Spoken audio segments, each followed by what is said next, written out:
Good morning and welcome to the New York City Council hearing of the Committee on Aging. At this time, can everybody please silence your cell phones? If you wish to testify, please go to the back of the room to fill out a testimony slip. At this time and going forward, no one is to approach the dais. I repeat, no one is to approach the dais. Chair, we are ready to begin. Good morning, everyone. I'm Councilmember Crystal Hudson, Chair of the Committee on Aging, and my pronouns are she, her. Welcome to today's oversight hearing on Adult Protective Services referrals. We will also hear resolution number 16, sponsored by Councilmember Vicky Palladino, calling on the New York State Legislature to pass and the governor to sign state legislation to increase personal needs allowance amounts for individuals who are deemed eligible. We're joined today by Council members Salam and Schulman. In New York, protective services for adults, known as Adult Protective Services or APS, are provided to individuals 18 years of age or older who, because of mental or physical impairments, meet all of the following criteria. 1, they are unable to meet their essential needs for food, shelter, clothing, or medical care, secure entitlements or protect themselves from abuse, active neglect or passive neglect by others, self-neglect or financial exploitation, and 2, are in need of protection from actual or threatened harm due to abuse or active or passive neglect by others, or self-neglect or financial exploitation, or by hazardous conditions caused by the action or inaction of either themselves or other individuals, and 3, have no one available who is willing and able to assist them responsibly. In New York City, HRA operates an APS program designed to assist adults, regardless of their income, who meet the state's eligibility criteria. Services provided through APS include case management, financial management, medical and psychiatric referrals, legal interventions, housing assistance, assisting clients and their families in navigating complex systems, and addressing personal challenges through counseling, ensuring that clients have access to entitled benefits and services, and arranging cleaning services. Along with community-based elder justice programs operated by New York City Aging Partners, APS is available to assist vulnerable older New Yorkers and protect them from unsafe situations.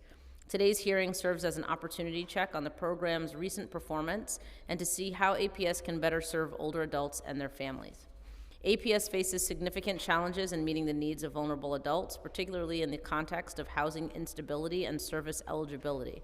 Despite a notable increase in referrals, the proportion of individuals deemed eligible for APS assistance has declined, raising concerns about the program's capacity and criteria.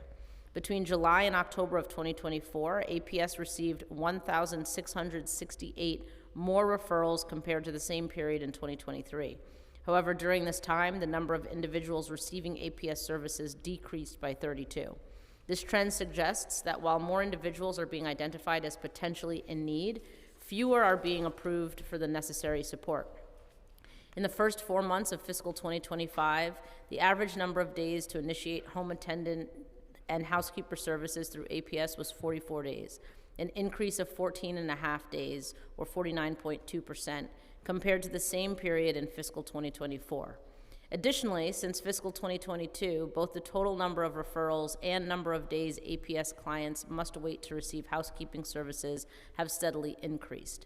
These indicators reflect a growing demand for APS services coupled with delays in service provision. Staffing shortages within APS exacerbate these challenges. The number of employees specifically assigned to APS dropped from 469 at the end of fiscal 2019 to 352 at the end of 2024, a roughly 25% decrease.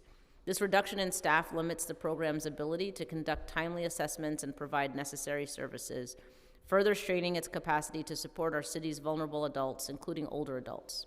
In addition, many low-income New Yorkers seek APS intervention as a pathway to obtain city-funded housing vouchers, such as City FEPS, without first entering a homeless shelter. However, the requirement to demonstrate a specific impairment often results in denial of services, leaving individuals at risk of homelessness without viable support options. Before I close, I want to acknowledge the very real threat to federal funding for APS programs across the country. Prior to congressional passage of the most recent continuing resolution to fund the federal government, the U.S. House version of the bill completely eliminated federal funding for APS programs. Ultimately, on March 14th, Congress agreed to preserve federal APS funding through September 30th, 2025. Cutting federal funding for APS would be devastating for vulnerable New Yorkers and their families. In FY25, 46% of the APS budget, or $29.6 million, came from federal funding sources. It is no exaggeration to say that APS's ability to serve our communities is heavily dependent on continued federal support. We must remain vigilant and ensure that federal funding for APS is guaranteed beyond September 30th, and we must also advocate for more resources at the state level to improve program performance and assist our city's most vulnerable residents. Following this hearing, the committee hopes to better understand the role of Aging Connect and other city agencies in supporting individuals who may not meet APS eligibility, and whether greater interagency collaboration, transparency, and investment could strengthen New York City's safety net for at-risk older adults. I want to thank the representatives from the administration for being here and testifying today. Thank you to the members of the Aging Committee who've joined us. I'd also like to thank my staff, Andrew Wright, Elika Ruentan, and Omar Richardson, and the committee staff, Christopher Pepe, Chloe Rivera, Julia Haramis, Samuel Hamid, and Elizabeth Childers Garcia. I will now turn it over to the committee counsel to administer the oath to the administration. Thank you, Chair. Good morning. Could all please raise your right hand? Now, in accordance with the rules of the council, I will administer the affirmation to the witnesses from the mayoral administration. Do you affirm to tell the truth, the whole truth, and nothing but the truth in your testimony before this committee, and to respond honestly to council members' questions? I do. You may proceed.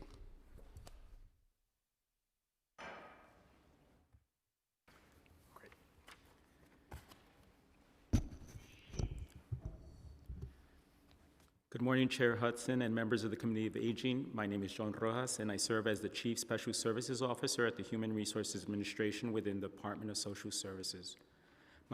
My portfolio, among other programs, includes oversight of the Adult Protective Services program. I would like to thank the committee for the opportunity to testify today on our work to deliver eligible clients the services and support they need to live independently and safely in their homes and our communities. I am joined by my colleague, Deputy General Counsel Thomas Catapano, and Deputy Commissioner of Adult Protective Services, Gili Galit Hershkovitz Kim, and from the Department of the Aging, Assistant Commissioner for Support Services, Eileen Malarkey.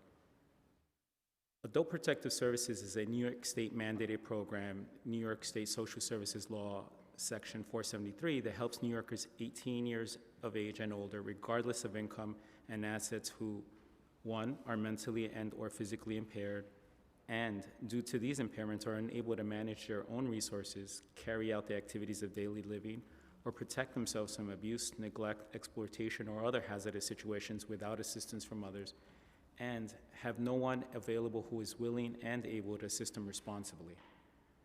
Criteria, mandates, and timeframes, the rules and regulations that govern how APS operates are dictated by the New York State.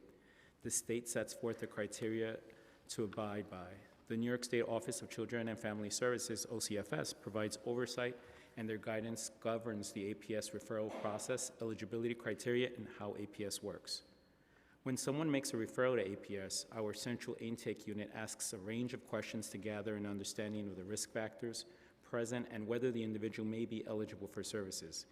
If you or someone you know needs help, you can refer them to APS by calling 311, calling DSS one number at 718-557-1399, Monday through Friday from 9 to 5, or completing a web referral at newyorkcity.gov APS Refer. APS does accept self-referrals.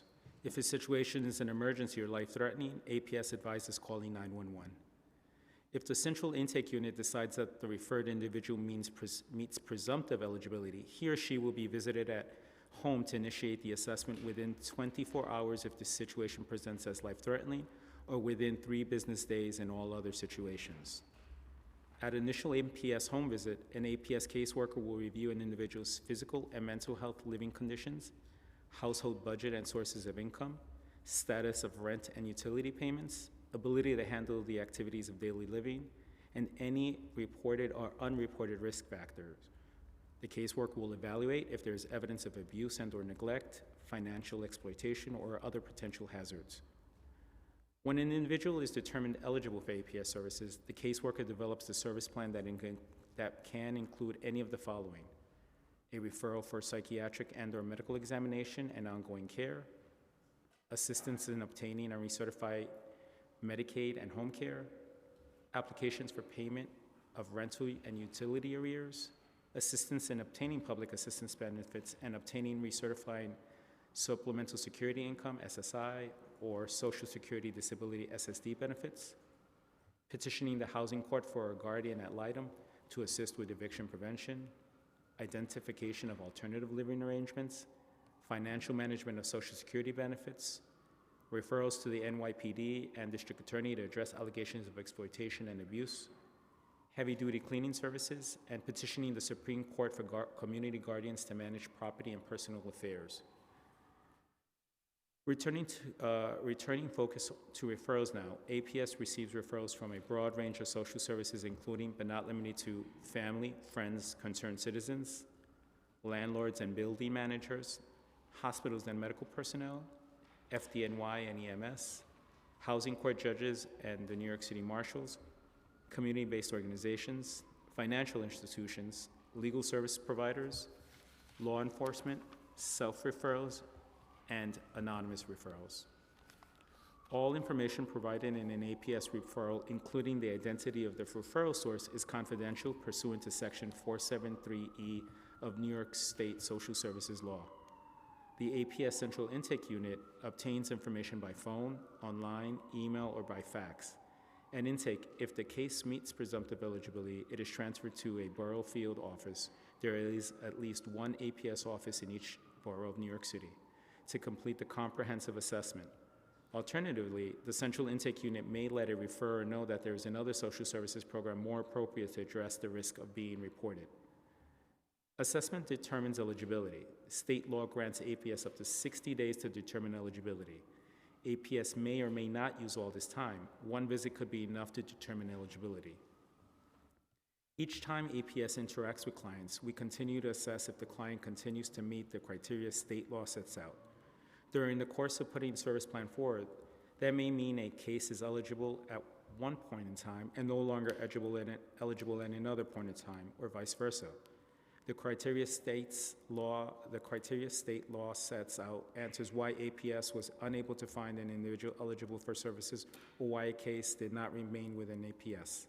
Again, in brief, that is 1, mentally and/or physical impaired, and 2, due to impairments unable to manage their own resources, and 3, has no one available who is willing and able to assist them responsibly. An individual must meet all 3 criteria state law sets out, not just 1 or 2 of these. APS serves clients who are aged 18 and older who meet the 3-part eligibility criteria set forth in the state law. An advanced age does not supersede the assessment caseworkers are obligated to conduct. While we recognize the unique challenges of older adults face, the vast majority of older adults referred to HRA do not meet APS standards. New York State's definition directs us towards in assessing eligibility. Our staff is trained to observe and be mindful of the vulnerabilities and risk factors, those associated with age, among others, ask the appropriate questions and make the holistic assessment guided by the laws and regulations of the State Office of Children and Family Services set forth. Note, also the majority of APS services are on a voluntary basis. Consent is a critical factor in the majority of cases, and the New York State Social Service Law requires APS to apply the least restrictive measures. That said, the referral process is not an all-or-nothing enterprise. Staff pays attention to the needs of the individuals concerned and the basis for the referral.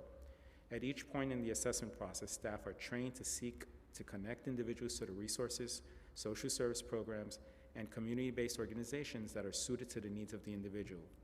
Those individuals who do not meet the APS eligibility criteria can be referred for other social services that can take the form of a referral to home base, an older adult center, home-delivered meals, case management, New York City Aging, or any number of programs and services that assist individuals live independently. That kind of referral may occur early on in the process if it is clearly apparent that APS criteria are not met and APS is found to be the incorrect resource to meet the individual's needs. With regard to other social service needs, APS clients are assessed in the round for the programs that best match their individual circumstances. Cash assistance, one-shot deals, supportive housing, assisted living, NYCHA, and City FAPS all have eligibility criteria separate and apart from APS. There can be referral guidance and further assessment of eligibility insofar as the nature of the different laws, regulations, and funding sources allow. We endeavor to make connections as seamless as possible for stakeholders and the communities we serve. There are a variety of ventures through which that work takes place. One example, the Cabinet of Older Adult New Yorkers serves as one of the venues for building connections between the 23 participating city agencies. We continue to think through how we can further connect intake, assessment, and casework across agencies, building more streamlined processes to deliver the appropriate help to New Yorkers. There is no doubt that APS serves a crucial piece of our social services safety net. Guided by New York State social services law, APS has a distinct role to play in assisting some of the most at-risk individuals in our communities. Alongside the work of our colleagues at HRA, DSS, New York City Aging, numerous sister agencies, and countless community organizations and stakeholders, we seek to ensure that New Yorkers connect to the help they deserve. Thank you for attention to this topic. We welcome your questions. Thank you so much for that testimony. I do want to acknowledge we've also been joined by Councilmember Banks. And then I want to ask just, I think, 2 questions from your testimony specifically. You mentioned home visits. Do you know how many home visits you've made this fiscal year so far?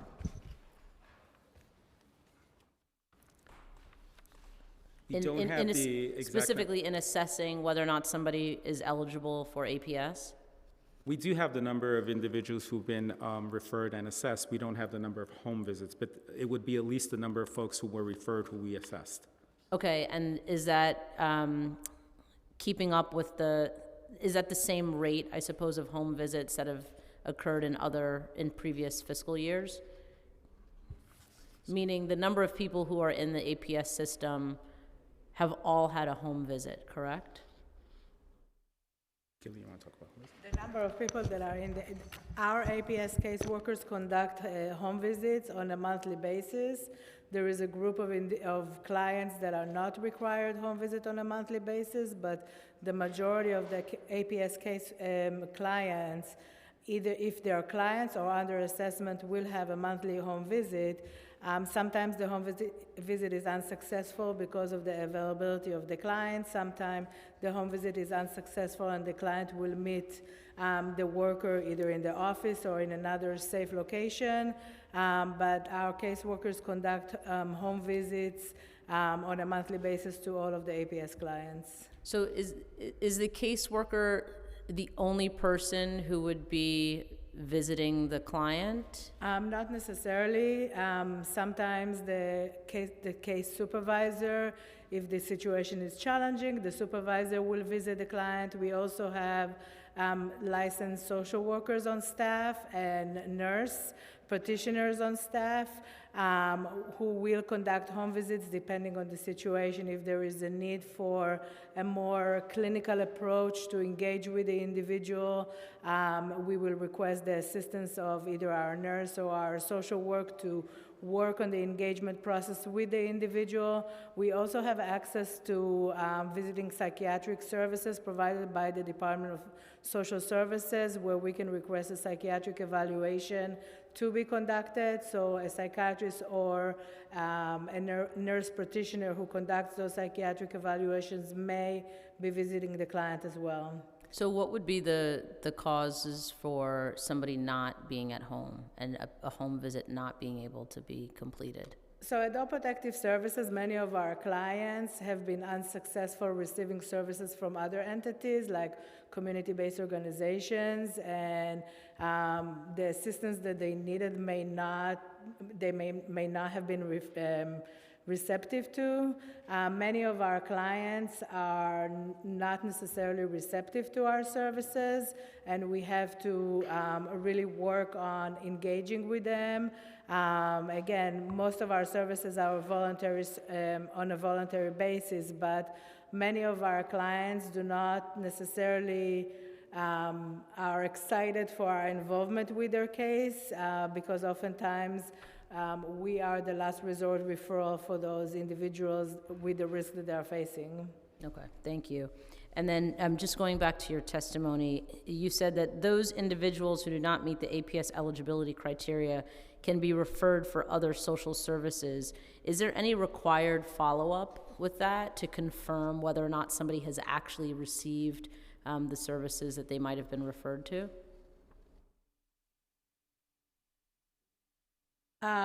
There is no required follow-up. We will make the connection with most of the cases that are not eligible for adult protective services unless the client displays full capacity to manage their affairs and are not interested in additional referrals. But we will make referrals, some referrals that are made, for example, for our partners at Aging Connect. We will have a communication prior to us closing the case or rejecting the case. But in general, the clients have the right to accept or decline any referral that we either offer or make on their behalf when a case is rejected. Okay, thank you. Can you please describe the current resources available to older adults, concerned family members, friends, and caregivers to report suspected elder abuse and get victims of elder abuse connected to support services? Absolutely. So APS is part of the, is a core member of the Enhanced Multidisciplinary Team, which is a team of Sorry, the enhanced what? Enhanced Multidisciplinary Team. Thank you. We are a group of professionals from legal advocates, attorneys, physicians, community-based organizations, APS, the New York Center of Elder Abuse. We meet on a regular basis for clients in each borough who are either victims or alleged victims of elder abuse, neglect, or exploitation. And we really utilize a collaboration approach to address their needs. If it's by referring them for legal services, providing them with an emergency placement in an elder abuse shelter, assisting them with relocation, with order of protection, or any other variety of services that may be suitable for the situation. Thank you. And how does Aging Connect assist individuals seeking more information about elder abuse or referrals to support services for vulnerable older adults? We're going to ask our colleague from Aging to join us. Sure, thank you. Okay. And the council will just swear you in. Good morning. Please raise your right hand. In accordance with the rules of the council, I will administer the affirmation to the witness from the mayoral administration. Do you affirm to tell the truth, the whole truth, and nothing but the truth in your testimony before this committee, and to respond honestly to council members' questions? I do. You may continue. Thank you. How does Aging Connect assist individuals seeking more information about elder abuse or referrals to support services for vulnerable older adults? So Aging Connect receives referrals from a variety of sources, calls from individuals concerned on someone's behalf or their own behalf, and then their role is really to provide contact information, to provide resources to the people who are calling, and internally they also connect to, directly to our programs, connecting the person who's in need of that help. Thank you.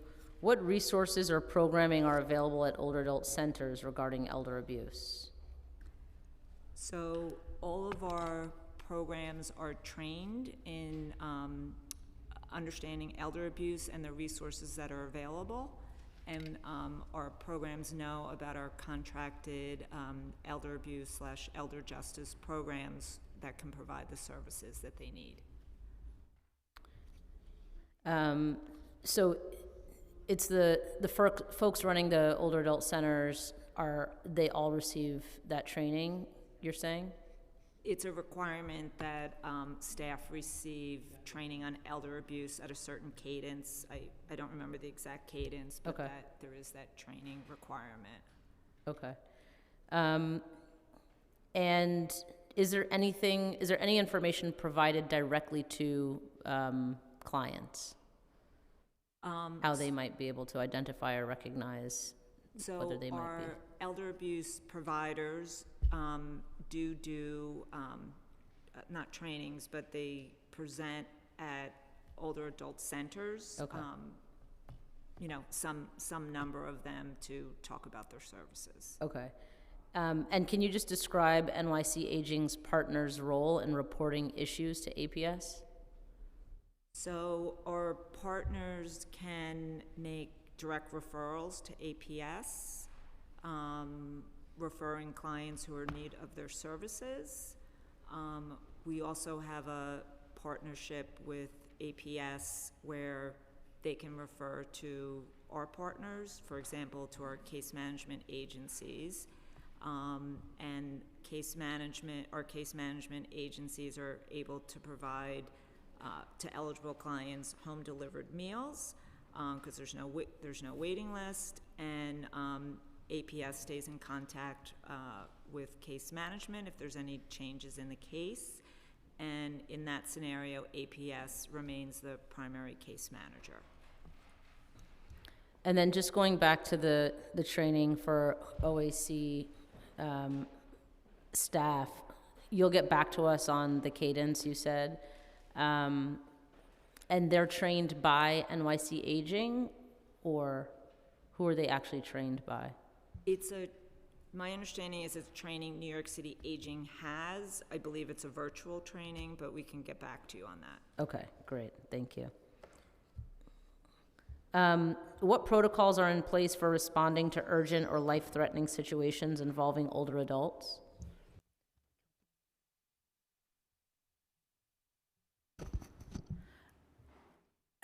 For Adult Protective Services, if a caseworker or an APS staff member enters a situation where they feel that the client is at any type of risk, they will call 911 and address the issue. Also, it's important to note that APS is the only mandated reporting entity. So when we identify any type of elder abuse, or we suspect that there is elder abuse or any crime committed against a referred person or a client, we are required to report it to both the DA's office and NYPD. And what are the specific eligibility criteria used by APS to determine whether an individual qualifies for protective services? And have these criteria changed over the past 5 years? There hasn't been any changes to the criteria. The Okay. individual must be 18 or over. They have to have some sort of impairment. It could be cognitive, mental health, and or physical impairment. As a result of their impairment, they are unable to either manage their resources, carry out their activities of daily living, address the risk that they are facing, and in addition to that, have no one who is willing and are able to assist them responsibly. The individual must meet all 3 criteria, and there has to be, a correlation between the impairment and the risk. Thank you. And how does APS determine that an individual referred is not eligible? And is there any required documentation? Absolutely. So APS will determine that an individual is not eligible if they do not meet one of the criteria. So, for example, if they have sufficient capacity to manage their risk, their resources, their activities of daily living, or if APS identified that there is somebody who is willing and are able to assist them responsibly, APS will document their findings that are being reviewed by supervisory staff prior to the case being rejected or closed.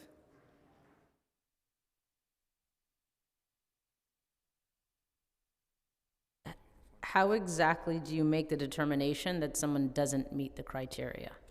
Our APS staff member will conduct home visit, will discuss the case with any collaterals, family members, community-based organizations that are involved. We will search multiple systems to identify if there is an eviction situation. We may contact landlords to identify if the client is compliant with their rent payments. We may contact utility companies to assure that the client is not in any type of arrears.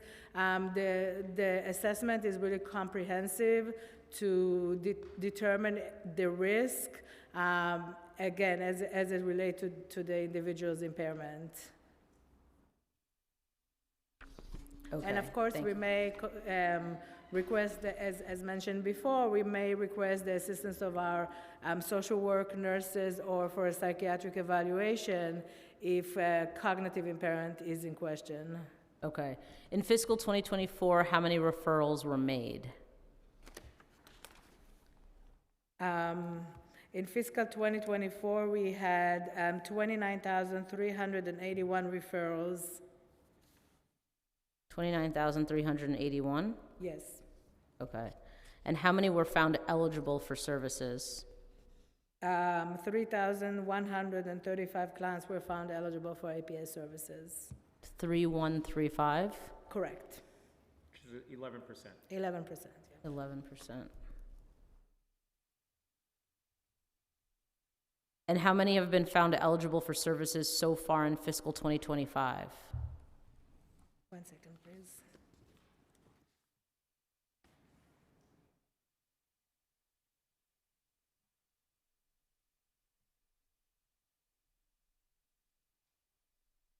Or the same questions for fiscal 25 so far. How many referrals were made, and then how many have been found eligible so far? One second. I have the data for calendar year 25. I know you asked for fiscal. For calendar year 25 to date, as of the end of March, we had 7,345 referrals made, and with a 5% acceptance rate. And that's for the calendar year, not the fiscal January, year. February, March, the first 3 months of this calendar year. Okay. What do you all account for the huge discrepancy or difference between referrals being made and folks being accepted into the APS program? So there are different reasons why we believe that there are more referrals, but also more referrals for clients who may not be eligible. APS have put a lot of effort in outreach and educational events to really educate community-based organizations, the public, clients, and other entities of APS and APS services. So that we believe that this is one of the reasons for increase in referrals. In addition to that, during the pandemic, we have seen lower number of referrals for different reasons. In 2024 and 2025 year to date, seems like all of the community-based organizations are back to pre-pandemic operation, as well as the housing court and marshal's actions. So we see a lot of referrals that come to us with some type of eviction component. And to add to that, the education that APS is a CityFEPS provider may contribute for an increase in referrals for us to assess if an individual may qualify for APS and potentially can be eligible for CityFEPS subsidy. And then are you having conversations with colleagues in your agency and other agencies around some of these trends and patterns, specifically around housing? If you're seeing an increased number of people who are being referred to you with eviction cases or housing court cases that aren't necessarily eligible for APS, what does that process look like in terms of getting them housing assistance specifically?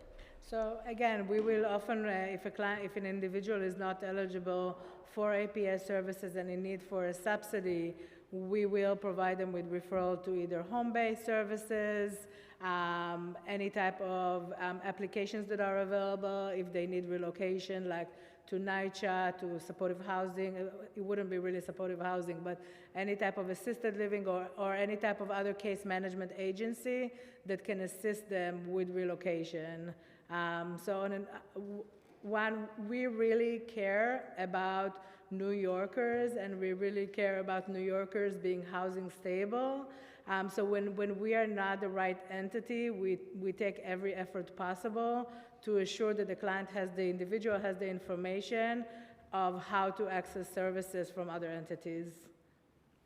Thank I would you. also add on the administrative level, not just the client level, work with our colleagues in our housing side of HRA, as well as our DSS Office of Civil Justice, to ensure individuals have right to counsel, as well as other means of obtaining city reps that may not be through APS if you're a veteran or if you have a rent-stabilized apartment. So we want to ensure that folks are aware of the other means to get other types of housing assistance other than coming through the door of APS, because there are other mechanisms to obtain other services.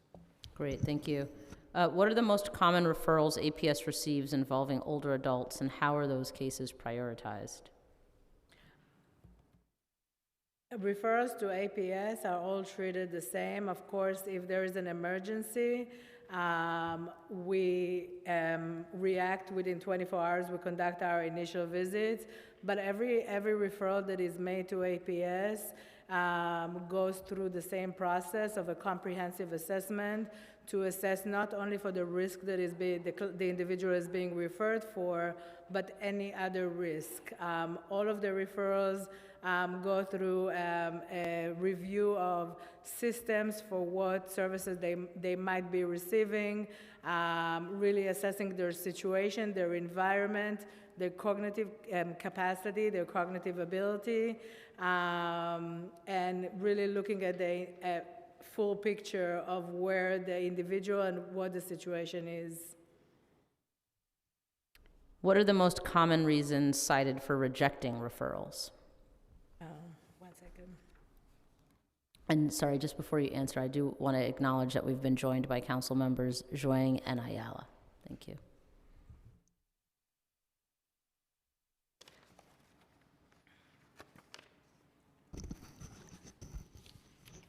So for the most common reasons we have, 44% is due to the referred person retains decision-making capacity and is refusing all other assistance.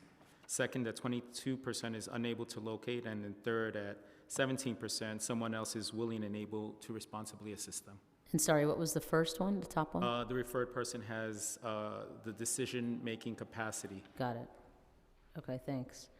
How are referrals triaged or prioritized based on need or vulnerability? So our referrals, all referrals are made through our center intake unit, regardless if you call us or if you make a web referral or if you contact us directly. They go through our center intake unit that will assess for presumptive eligibility. At that point, basically we will look to identify if there is an impairment and there is a risk. If it is identified that the individual meets presumptive eligibility, the case will then be transferred to one of our field offices to conduct a comprehensive assessment. The staff members will initiate the assessment by visiting the client within 3 business days for routine referrals or 24 hours if there seems to be an emergency such as food insecurity or any type of no utilities or any type of emergency situation. From that point, we have 60 days to conduct our assessment, which we will go through the comprehensive process of really assessing the individual's impairment as well as the risk and any person who is involved with the individual who may potentially be able to assist them, and any other elements that are related to the client and their situation. Can I just go back quickly to the referrals and the statistics? I know you mentioned field offices, you have at least one in every borough. Are you seeing any trends, or do you have numbers that you can share per borough in terms of the referrals and also the Sure. acceptance rate, or those who are not being? I can share data for you on APS calendar year 24 data on current APS breakdown by borough, and then I can also do it by referrals.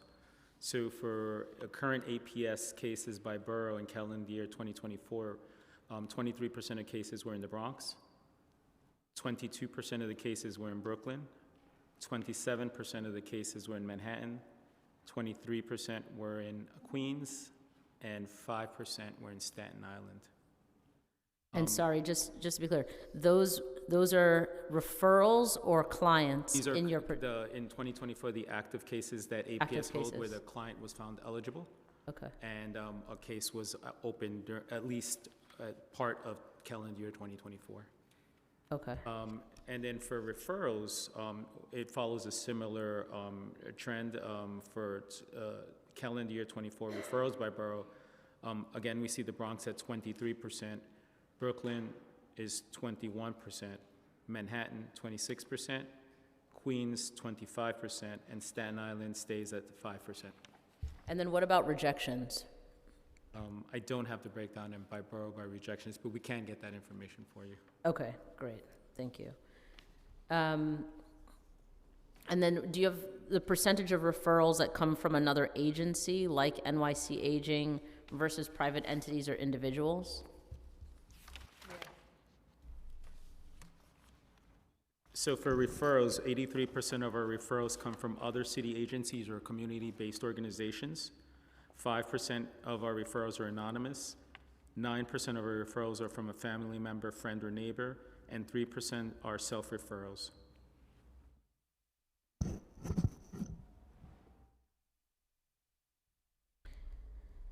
Are there any internal benchmarks or targets for referral review timelines? APS has 60 days to complete their assessment, and then we are required, our staff is required to conduct monthly visits and contacts with the individual. We review monthly reports to assure that the staff is in compliance with the requirement. Sometimes, as it was mentioned by Chief Rojas, there is no need for the 60 days to conduct our assessment, and we will complete our assessment in a lesser time. So you would say that these benchmarks are being met? Yes. And how is APS ensuring that communities with limited English proficiency are aware of available services? We have access as well as material. We have access to translation services. All of our forms are translated to the required languages. We have brochures that are translated to various languages, and we assure that we distribute them to communities where English is not the first language. And what is the current staffing level of APS? And can you compare it to both fiscals 24 and 23? So our current budgeted headcount is 486, and we have 404 staff on board, which is roughly around 84%, with 80 vacant positions. I don't have prior year headcount numbers with me, but of the 486 current headcount that we have, 387% of those, 387 of those staff, or around 80%, are case management staff. Either it be case workers and their associated supervisors. So almost all of our staff are direct service staff. Sorry, you said 387 are case managers and supervisors? Case management staff, case workers or their supervisor, correct. Okay. What Of about the- social workers? The social workers, I did not include that in the case management staff. We could pull that. Do you know how many social workers we have? We currently have 6 social work staff. And, okay, sorry. Active cases are 29,381 for right now? No, those are the referrals. The referrals are, How many active cases? 3,135.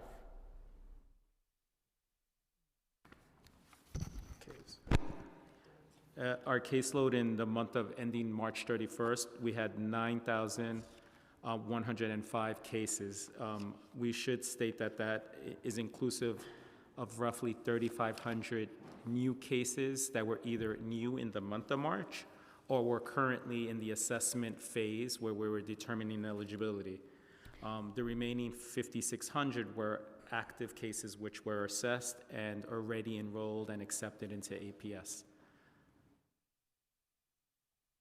And do you think 6 social workers is an adequate number for that number of cases? So our social workers do not visit every client. Their scope is really to focus with the most challenging situations. If it's challenging because of engagement issues or resistance to accepting services. So the scope of the social work unit is not to conduct ongoing clinical intervention, but if there is a need for that, they will refer. We have at least one social work staff in each one of our boroughs, which seems sufficient to the number of interventions that are required by the social work staff. Okay, but I'm just going to ask you the same question just a little bit more directly.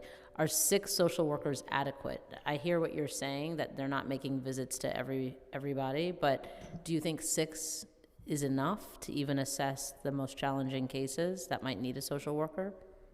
I would respond that we haven't not serviced the client because of lack of social workers. If we come to that situation and if we need a higher level of care, we access our visiting psychiatric services through the DSS office of the medical director. So we also access psychiatric nurse practitioners and psychiatrists through that office. So yes, we have 6 social workers, but we also have the backing of our visiting psychiatric services who really help us for those most challenging clients. Okay, and then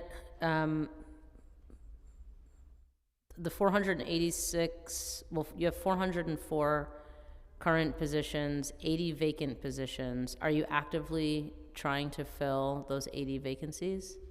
Yes, that's a great question. We currently, of those 80, we have 14 caseworkers in the pipeline. And we're happy to report that in our collaboration with the Department of Citywide Administrative Services with DCAS, DCAS has established a caseworker civil service list. So we've already attended 2 civil service pools to recruit caseworkers, and we have another one coming up next Thursday, not this Thursday, but next week, Thursday. So since DCAS has established the pastors pools, we can now quickly identify candidates and begin the hiring process. Prior to the civil services, we were hiring provisionally caseworkers, but now there's a civil services that actually expedites our hiring process, because we'll have a pool and we could have 50 candidates in one sitting and then do a round-robin interviewing and select the candidates that best qualify for APS. Not every person who comes to the pool is adequate for APS, and we try to do our best to identify those who we think are the best suited for this work. Thank you. And then can you just give me numbers for fiscal 24 and 23 in terms of headcount? I'm going to have to get back to you on 23, 24. I don't have that in front of me, but I can provide that after the hearing. Okay. Thank you. Thank you. And can you share how caseload ratios have changed over the past 3 fiscal years?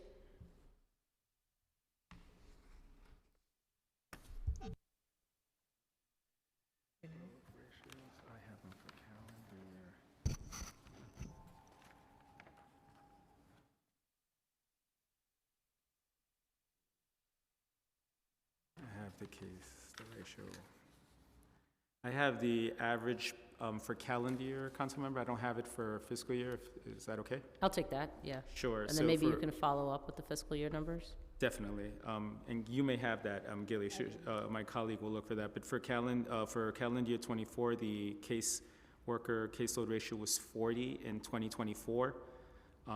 In 2023, it was 43, and in I have 2019. We wanted to do a pre-pandemic reference. We had 39, and to date in calendar year 25, it's 41, closer to 42. Thank you. Can you describe the training APS staff receive to evaluate complex elder abuse, mental health, and neglect cases? Absolutely. So APS invests a lot in training. We acknowledge the importance of training the staff on an ongoing basis. When staff are onboarded, they go through 2 series of training. They go through a training that is provided internally by our training department to start the process of identifying their professional needs and training them on on different modules that are required as part of their role as an APS caseworker. In addition to that, we receive training funded through the Office of Children and Family Services. That is a required training for any new staff member.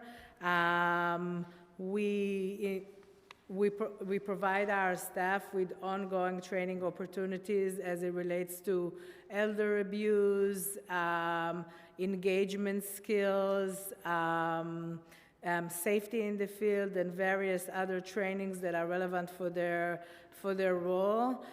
Just for a little bit of a number of preference, in 2024 we trained 160 new hires for our new hire training. We provide our staff with opportunities to attend trainings that are provided by other entities, like community-based organizations, when they offer any type of training that relates to elder abuse, resources, or any other opportunities that are available. Thank you. And can you please describe current staff turnover rates? That data I don't have with me. We can get that information for you, particularly for caseworkers, because I think that would be most relevant, but we can pull that information and get that to you. Okay, yeah, because I'm just curious about retention and how you address retention. I can comment. One thing that we saw, the reason Ms. Hershkovitz-Kim talked about the over 100 staff that we hired, and those are the provisional staff that we hired. Across HRA, and I oversee various programs, but particularly in the APS, we're lucky to have a lot of very dedicated employees and who have been with HRA for many years. So a lot of our attrition has really been due to retirement. We have a lot of staff with 30 plus years commitment to HRA, and it's amazing, and we're in awe of our staff and thankful to them. We also, during the pandemic, lost a lot of staff, to be quite honest. A lot of staff felt it was time to go during the pandemic, so we had to replace a lot of staff, both to the pandemic as well as retirement, leading us to hire the over 100 staff that we have hired provisionally. But we can get the concrete numbers for you, but I would gather to say anecdotally that a lot of our retirements were retirement-based. Thank you, that's helpful. Has APS conducted any internal assessments on whether current staffing levels meet the volume and complexity of referrals received? I know you got a little bit to this before. So we monitor our caseloads on an ongoing basis. We work with our field offices to assure that distribution of cases is as even as possible. We sometimes change the type of cases or case rotation to allow a more even distribution and to assure that that if there are more challenging cases, those caseloads will be a little lower. It's important to note when you look at our caseload ratio that once APS becomes involved with an individual, with the hope, of course, that we stabilize the situation and the risk is eliminated or reduced and the client's situation is now stable, they sometimes transition into a more preventive services approach. Those will be for clients who have supports in the community, and their involvement with them will be less intense as it is when there is an imminent risk that has to be identified. So we also take that into consideration when we discuss the ratio of the caseloads and really the case distribution. Thank you. And then what is the city's plan to address the potential increase in referrals due to the growing older adult population, housing instability, and mental health needs? So I think that's something we're looking at with our partner agencies as well as internally, looking at what other resources we have. Since we do see that a lot of the referrals we have currently, the 11% acceptance rate, how do we better triage our cases or work with our referring agencies, both sister city agencies as well as CBOs, to see how we could better educate them to connect the individual to the services that they need rather than going through APS, because APS actually in many cases may delay the process of connecting to the services that they need. So if they need a one-shot deal, coming to us, if they need the services is great, but if they don't necessarily need the services, they rather need someone in the system with a one-shot deal, home base might be a better fit for them, or it might be a case management program elsewhere. So I think what we're looking at is how do we triage our referrals? How do we work? Who are the providers who are referring most to us? We have a lot of legal services providers referring to us, so we work closely with our Office of Civil Justice, our right to counsel, to see how can we address that. We also have services in the courts, many times either through us or a judge will have a guardian ad litem to assist, particularly with housing cases, because we do see housing cases. And many times that is an avenue to a faster resolution to the housing crisis that our individual may be facing than coming through APS, because as Ms. Hershkovitz Kim stated, the assessment process is very extensive, and having someone come into your home, talk to your neighbors and your loved ones may actually delay you accessing services. Well, we could help you do that, but at the same time, if you're not eligible, we would connect you to that. So we want to make sure that the referrals that are coming to us are for those who most need it. But we will never not take a referral because we know that that's necessary. And we never want to take the risk of not assessing someone who may be at risk or who is eligible for our care. I appreciate all of that and would just like to get a little bit more into the weeds on it. Because what if somebody, is being referred to you and may need a one-shot or a voucher or something, but I guess what I'm trying to ask is there a chance that people who have those needs and may also be eligible for APS services are being referred out elsewhere solely for the housing piece because it might, Oh, I see. are there people that you aren't catching who for a, because you might be assessing the fastest way for you to get this particular assistance is to go through this other program? I see what you're saying, Council Member. So I'll start and I'll kick it over to my colleague. As Ms. Hershkovitz Kim stated, the comprehensive assessment that comes when you refer to us is applied to all individuals. So we wouldn't fast triage you only and state, oh, you only need this, so we're going to refer you out. It may be a shorter assessment. It may not take all 60 days, but everyone receives an assessment of all their needs. I'll turn to you. Yes, and if the individual is in need, they may need a voucher and they may need other assistance. If the individual meets our criteria, which means that they have some sort of impairment that is related to their risk or inability to manage parts of their affairs, and they don't have somebody who is willing and able to assist them regardless of what service they need, they will be accepted for services. So we will not triage a case based on what is the need. We triage a case, we assess a case based on our criteria, and then we develop a service plan that can include voucher or any other, honestly, we don't only utilize CityFEPS, we also utilize other housing alternatives such as supportive housing when appropriate, referrals to rehabilitation or nursing home when there is a need for that, assisted living, or any other entities that may be senior housing or any other entity that may be appropriate for that. We do have housing unit that works on identifying housing alternatives when that is the need. But we will not, our assessment will be on the eligibility and then a service plan will be developed and not the other way around. Okay, thank you. And do you know how many people you've connected with CityFEPS? I actually do.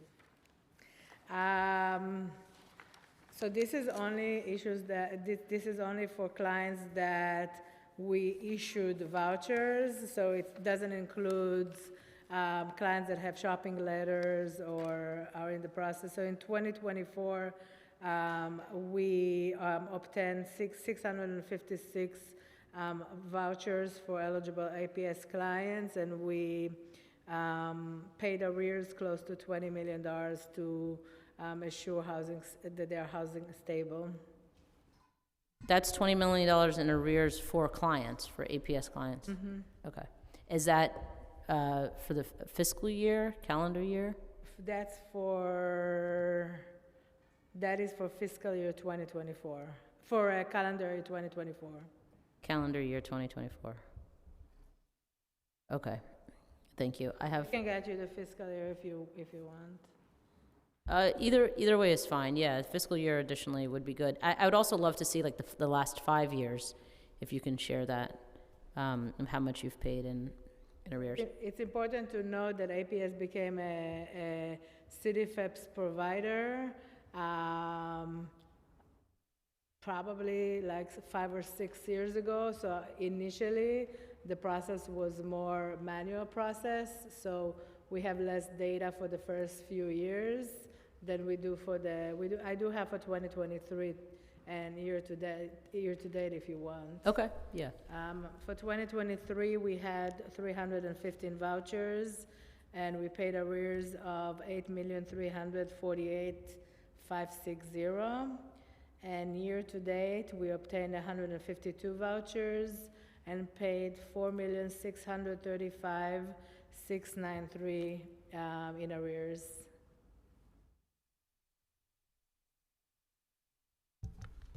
Okay, thank you. I want to acknowledge that we've been joined by Councilmember Lee, and then I also have a couple of questions that I want to ask on behalf of Councilmember Ayala, who's joined us online, but because we don't have quorum in the room, unfortunately, she's unable to ask the question herself. So the first question is, when a referral is made to home base, is the client expected to attend on their own? If a referral is made to home base for city FEPS purposes, that means that they're not, either they're not eligible, they were found ineligible, or they are now no longer eligible, and it will be according to the process of the home base program. I think Okay. Go I was ahead. going to add, for our services, for individuals that are homebound, have other disabilities, we have a HARU unit, which is our homebound assessment referral unit. So individuals who need extra assistance or can come in, we do have a specialized center, Back 90, that can assist with one-shot deals and other services if you're homebound or need additional services. Yeah, like, do you walk people through the process? Because, you know, somebody may not be eligible for APS, but they still have challenges, right? Absolutely. And so then you're referring somebody to a program essentially with no advocate or assistance and trying to get them to... Absolutely. I think my colleague hesitated because when you said home-based, most of our home-based services are contracted out with community-based organizations. So they each provide one, those yeah, so they services. provide the services directly. So that could take the form of either in person or, you know, via telephone or electronically. But if you're accessing services at HRA, if you're homebound, you can access services through our HARU unit, our homebound assessment referral unit, where we can assist you with those services, translation, et cetera. And if it's at home base, and then would follow the process of the community-based organization. Okay, thank you. Second question from Councilmember Ayala is, according to city data in the MMR, the rate of rejections for city FEPS applications was significantly higher than those denied in 2023. Why are so many applications being denied, and how many of those who had their applications denied ended up being evicted? Citywide or just for APS clients? What was your question? Citywide or what? Citywide or for APS clients? We can start with APS clients, since I would think you would have that. I will have to get back to you on this data because our acceptance rate for city FEPS voucher when the individual is APS eligible is extremely high unless the client does not meet the city FEPS criteria. But I don't have the number of rejections to speak to it. Thank you for that question, Councilmember Ayala. I would say, you know, that's a great point to further reinforce that although an individual may be APS eligible, the criteria for city FEPS is separate and apart from APS. So an individual will still have to meet the standard for city FEPS, including the income criteria. APS doesn't have any income criteria requirements, so you can you can have any income and be part of APS, but the requirements for city preps are different, and there are income requirements, including, I think, more aligned to city, to cash assistance. So, but as Ms. Hershkovitz-Kim stated, we can pull the data for APS specific, and most of the clients who do apply are granted city preps if they're deemed eligible and enrolled in the APS program. Okay. I think in Deputy Speaker Ayala's case, she has had a different experience in that people who are being referred to home base or other services are not actually being, they're not receiving the type of care that they should. And I want to just share one example that she has here. The case of an elderly woman with serious mental health diagnosis who repeatedly came to her office but was having trouble communicating her needs. Upon further investigation, she found that she had been appointed a guardian but was in rental arrears of over $30,000. And to add insult to injury, her City FEPS voucher was about to be terminated because the recertification had not been completed. She personally worked with DSS Commissioner. The rent was paid and recertification was completed, but then the woman showed up a few weeks later upset because she had no food stamps on her card. After reaching out to DSS, Deputy Speaker Ayala found that her case was closed because her recertification had also not been completed. So she'd love to know how this is possible, because she's one of many older adults who are under guardian care who cannot access their workers and hide behind confidentiality rules when we reach out to try to be helpful.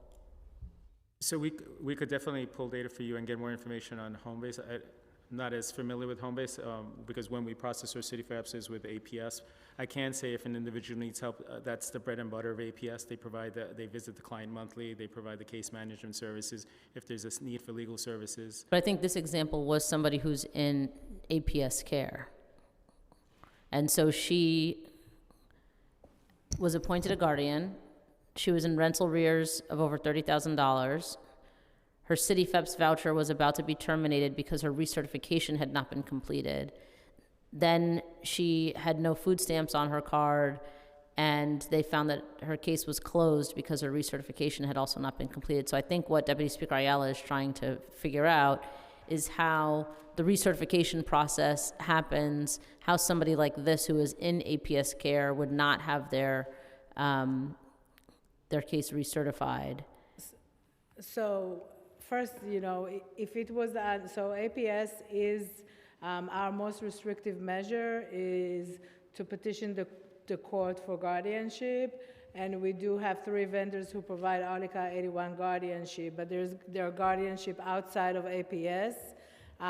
So if this individual, and I don't know who the individual is, I would love to take a look at this case and review it, but if the individual is receiving services under one of our Community Guardian Program vendors, they are required to recertify their benefits, and they are required to recertify their city FEPS. If we identify that there is a concern or an issue with any of the clients under the guardianship program, we will work with the vendor to identify what the issues are, and when there is a need, we will place them under a corrective action plan to assure that there is no negative effect on the client. I will have to take a look at this case to better understand what happened, but if the individual is under our guardianship, or to be honest with you, any guardianship, even if it's not through APS, their benefits should be recertified, so that should not be an experience that the individual have. And we could work with our commissioner to get that information, because we definitely don't want this to repeat if this case. Okay. Thank you. I have a few other questions.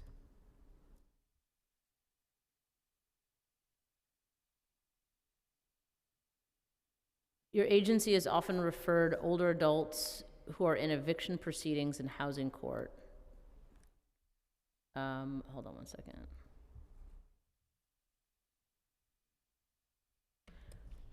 What's the eligibility criteria for getting folks for referring them to suitable housing?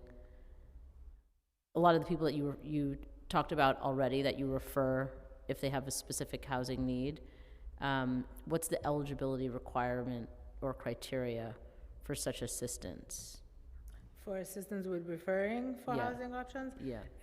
if the individual is APS eligible, the APS staff member will work with the client to refer them to whatever housing setting is suitable for them. If it's supportive housing, there is requirement for a mental health diagnosis.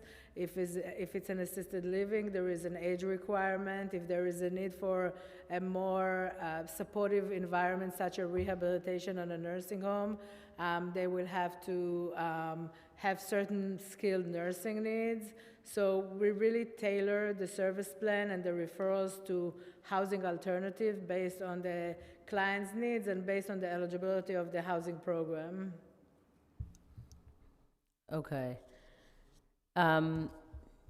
Advocates have been made aware of situations in which an older adult may be denied services due to the presence of another adult in the home, despite the fact that the other adult does not or cannot help the older adult in the areas that are the basis for the APS referral.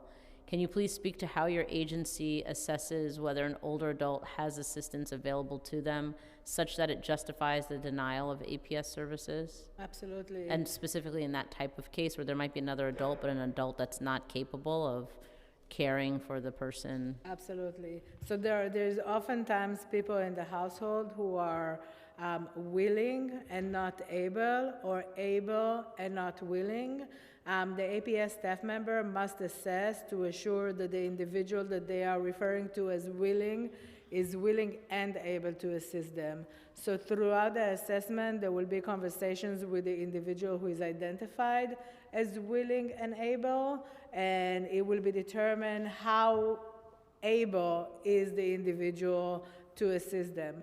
Sometimes there will be a family member that through the referral seems to be appropriate to provide the support that there is a need, that the individual needs. And it could be that at a later time, they demonstrate that they did not follow through and another referral will come, and this will be assessed as part of the assessment.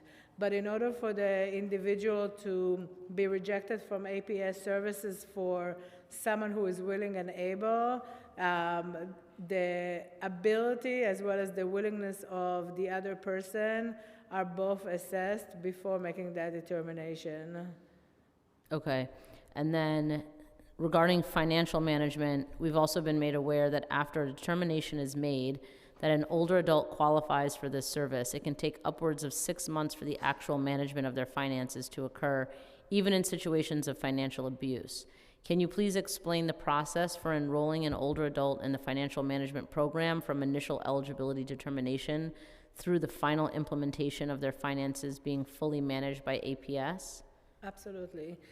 So financial management services, so I just want to start and say that if there is financial exploitation, APS will alert any financial institution that the client is associated with, just to make sure that they are aware if there are any suspicious withdrawals or the client is coming with somebody that is not related to them, or the alleged exploiter, which we will alert the financial institution. As far as financial management services, we submit the applications to become the representative payee to Social Security within 30 days of acceptance. However, it does sometimes take Social Security administration. It can take between 3 months, and we have seen even cases that it takes more than 6 months. And that's, we follow up regularly with Social Security administration, but that is, once the request is out of our hands, really the process is conducted by the Social Security administration. We will advocate and we will follow up with them on applications that are pending. In addition to that, the client themselves receive notification from Social Security Administration that they do have the right to object the appointment of HRA as the representative payee, and the client may sometimes take action to prevent us from becoming the representative payee. Is there any expedited process or other protections that could be put in place when an older adult is being financially abused? So again, when an older adult is being financially exploited, we alert Social Security Administration, and we alert all of the financial institutions that the client is affiliated with. Sometimes the financial institutions will decide to freeze the client's account for APS to start services. But this is an ongoing advocacy, and we really do have ongoing communication with Social Security to alert them when there is a situation like that. Okay. How does NYC Aging Connect program coordinate with APS when referring individuals for assistance? So, New York City Aging will directly connect APS, I'm sorry, answering the wrong question. New York Aging Connects receives referrals from APS through calls from individuals, and they can also connect clients to APS by giving the contact info. Sorry. Are there protocols for follow-up when Aging Connect refers an individual to APS, particularly if that referral is rejected? They are the conveyor of the information to the person calling, so they can connect. They don't then follow up. That's not part of their protocol. Okay, and then so are there no services that someone would be referred to upon receiving a rejection? Can you say that again? There wouldn't be any services then that someone would be referred to upon receiving a rejection. That's all done through APS. So Somebody wouldn't come back to Aging Connect or NYC Aging if they've been rejected. I mean, if they do come back, they can be Go through the advised of system. other services and also connected. And I have clarification, a question Sure. you had about elder abuse trainings. So for the staff at OACs, they get refresher courses every 3 years on elder abuse per the local law. And then there's training for the OAC clients twice a year. Got it. Thank you. Can you describe the information sharing protocols, if any, between APS and NYC Aging to ensure continuity of care? Sure. So currently there's 371 case management clients, New York City Aging case management clients, who are also known to APS, and that's out of nearly 3,200 unduplicated clients in a year that receive case management. And Sorry, you said compared to how many? 32,000 annual clients.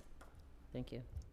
And case management can refer to APS for services. And we also have a working relationship that APS refers directly to case management for clients who meet the eligibility for home-delivered meals. And those clients, as long as they meet that eligibility, they're authorized for meals while APS stays the primary case manager.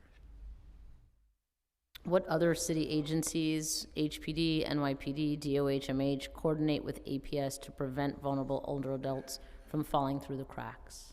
APS has a robust roster of city agencies and other entities that we collaborate with. We have relationship with NYPD. We're currently working on enhancing the workflow with NYPD on an ongoing basis when there is a need for NYPD intervention, when our staff goes to the field or when there is a need to make a report.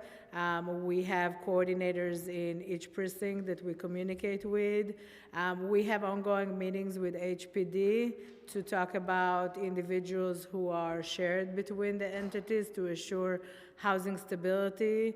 We collaborate with various community-based organizations and city agencies, as well as the Department of Social Services, different programs within our agency to assure that the clients are receiving the services that they need. Thank you. Moving on to data. What trends have APS identified in referral sources and client demographics over the past 5 years? So we have identified an increase. I don't have the data for the last 5 years, but I do have the data for the last few years.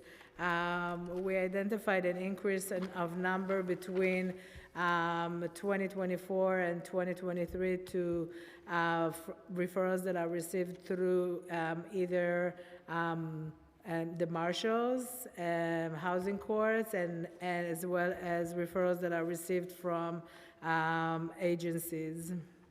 And you said that was from So 23 to 24? From calendar year 2023 to 2024, we had 56% increase of referrals that came from the marshals and 10% increase from referrals that came from other agencies. Sorry, 33, Increase. 33% increase from other agencies? No, 10% increase. Oh, 10%.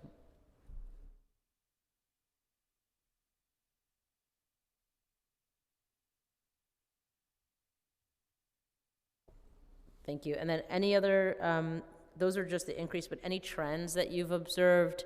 I know we spoke earlier about the boroughs. It seems like more people are being referred and accepted from the Bronx and Brooklyn. Is it more financial fraud, mental health? Like, are there any trends or patterns that you've noticed? Majority of I don't have the exact statistics, but majority of our cases have some type of component of eviction. That's definitely a trend. We have also seen we've seen increase of referrals of the aging population in the last couple of years. Okay, thank you. How many substantiated cases of elder abuse or neglect were identified in the past year, and what were the outcomes? I have to get back to you with the statistics for that. How do you measure the success of your interventions? What data can you share about client outcomes, especially for older adults? We conduct ongoing case reviews on different levels. We have different reviews by internal audits as well as OCFS, conduct case reviews on a rotation basis to our cases and all of our field offices. I would also add, in those assessments, what we're triaging is housing stability, income stability, and health stability. Those are 3 pillars for us to ensure someone is stably housed. They're able to pay for their bills either through themselves or through financial management, as well as health stability. Are they accessing the care that they need? Thank you.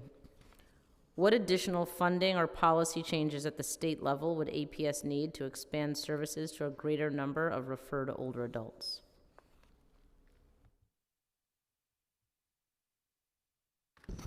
So currently, we're working with the state. They on the federal level, they did pass a law to change APS regulations. I think, if I remember correctly, it takes effect in 2028, calendar year 28. So we're working with OCFS.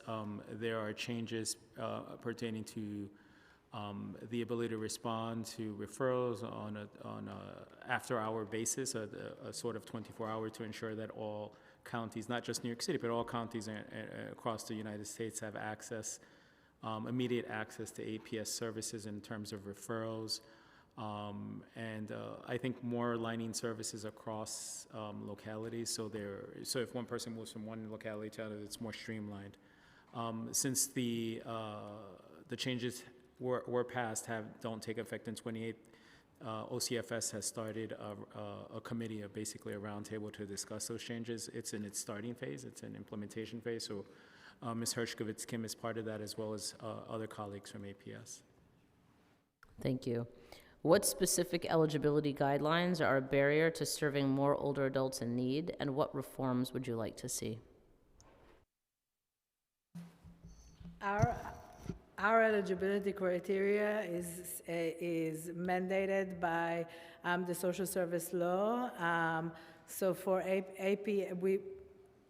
our eligibility criteria is not a barrier. We assess every individual to determine their eligibility, to assure to, and if they are not, again, if they are not, then we refer them to the correct entity that can provide the services that they need. Can you share how federal funding cuts would impact APS's ability to operate? What services would be impacted by any such cuts? So sure, as I stated previously, 46% or 29 million or 46% of our annual budget is federal,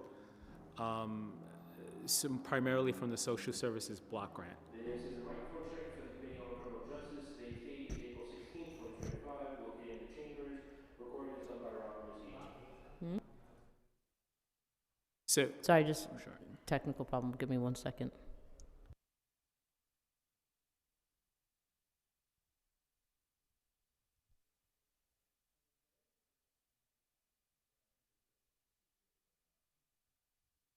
All right, sorry. Sure. But 46% of our funding for APS is through the Social Services Block Grant. That's a pass-through through the state, the Office of Child and Family Services. For HRA, APS services are critical. So holistically, we're looking at all of our services at HRA and see how all the funding cuts will shake out for us. See what is more critical, what is, I don't want to say less critical, but what pecking order they would be. And then we have to make tough decisions. So that assessment process is in play. Our commissioner has convened already a brainstorming roundtable with our community providers and other sister agencies to try to assess what are the highest level, or what is the input from our community, and what are the most critical services that they're seeing. And then we'll look at our data. And if we do get a cut, I mean, tough decisions will have to be made, but we want to look at it holistically. What are all the services that are being offered, not just at HRA, but across DSS and across the city, to better leverage any cuts that we may get from the federal government. Okay, thank you. And Councilmember Lee will have a follow-up question. Yeah, sorry. So you're talking about the CDBG money, the federal block grant? That's gonna This is the social services block Social grant. services block grant, okay. Because that's a lot of funding, and that includes the pass-through, all of the money that is coming to your agency, correct? It definitely funds APS and other services, not solely APS. It funds Okay. other services as well. So, and forgive me for being late, and if you guys went over this already, sorry about this, but, so, because obviously you guys are facing a lot of challenges, because you have the potential funding cuts, plus a lot of the challenges in terms of the state law, which, correct me if I'm wrong, but the biggest issue is that you're seeing an increase in need. However, due to staffing shortages, the state laws, it's really preventing you guys from enrolling the seniors into APS that need services, or no? So we did go through that a bit. Yeah. Luckily, we've made great strides. We're hiring. We are at an 84% hiring rate for APS. We have our vacancies for caseworkers. We already have 19 in the pipeline for the 60-odd staff, case manager staff that we have vacant, and then we're working with DCAS. They have already started civil service pools for caseworkers. We've already hired. Went to 2 pools, are intending one next week to pick up more staff. So we're making really great strides on caseworker hires, Okay. which is the bulk of our staff Nice. in APS. And just, so obviously, given the potential challenges, what is the coordination, or is there potential coordination happening between other agencies through different programs, whether it's through DFTA or even a lot of the adult programs, Adult Day? And then I know a lot of the nonprofits are really awesome, like Bronx Works, TSINY, JASA. So is there a way to maybe pool resources together, or are those conversations happening where potentially if there is sort of a lack and a cut, Most definitely. Through the leadership of our commissioner, we talk about this quite extensively. How do we coordinate services? How do we leverage existing services? And again, as I stated to Councilmember Hudson, DSS had basically a roundtable on this topic, try to strategize how to best prioritize and strategize in the event of cuts. Since it's ever changing, one cut is proposed, there's a lawsuit. It's a little challenging, but we are strategizing and coordinating, and that coordination is within DSS, HRA, DSS, DHS, as well as with our sister agencies, because we serve the same clients at the end of the day, aging ourselves. Our clients go through across the spectrum, H&H, DOHMH, so that coordination is ongoing. Because I know that one of the things I always talk about in my own hearings at DOHMH, because being on the nonprofit side before, I'm like, silos are what I think, because, as an individual person that needs multiple services, it doesn't mean that it stops at one agency and Absolutely. then has to restart with another. So I'm glad to hear that you guys are having those Prior conversations. to DSS, I had the privilege and honor for over 12 years working at the Department of Health, so it's the health perspective for me is very important, and particularly for this population that we serve, so we take that very seriously. Thank you, Councilmember.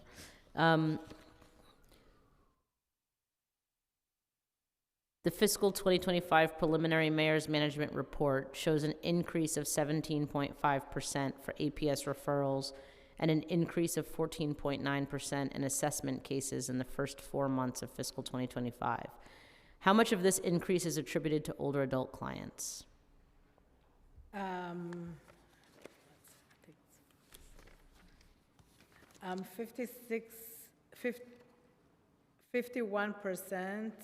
of the increase is attributed to older adults.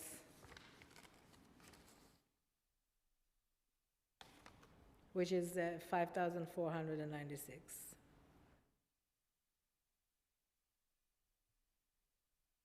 And what is driving these increases? So what's driving the increases in the referral is, as I stated before, APS really puts a lot of efforts into enhanced outreach efforts within different communities, community-based organizations, other city agencies, to really assure that the public is educated about APS and when to reach out to APS and what services APS can offer. Also, it attributed to resuming normal business by both the community-based organizations, housing courts, and the marshals. So many of those referrals have an aspect of an eviction. And of course, being a city FEPS provider, so for both the marshals, the housing courts, as well as the communities, to attempt to make the referral to see if the individual will meet the APS criteria, and if so, will they be eligible for city FEPS voucher? As the older adult population increases over the next few years, are you making specific plans to address projected needs? And I guess in other words, are you using population data to inform decisions? So we serve individuals who are 18 and over. Age is not part of our criteria. Of course, if there are any elements that are associated as they relate to age that affect the eligibility criteria are taken into consideration. We've been consistent with the percentage of older adults who are part of our program. But again, the services that are being provided are based on the eligibility of the clients, regardless of their age. APS is part of the aging cabinet that focuses on planning for New Yorkers and aging New Yorkers and making sure that New York City is an inclusive city, and we have been part of the, one of our initiatives is to apply for SCREE benefits for all APS clients. We are in the process of assuring that all of our clients who are eligible for SCREE benefits have an application that is being processed for them. So the discussion is ongoing, and APS is always an active participant to ensure that they are part of any services or any new needs that are being discussed. Okay. Do you know of the folks in your care, and sorry, let me just see if I can get to this number. You said you have 9,105 active cases currently. Do you know how many of those are for folks 65 years old and over?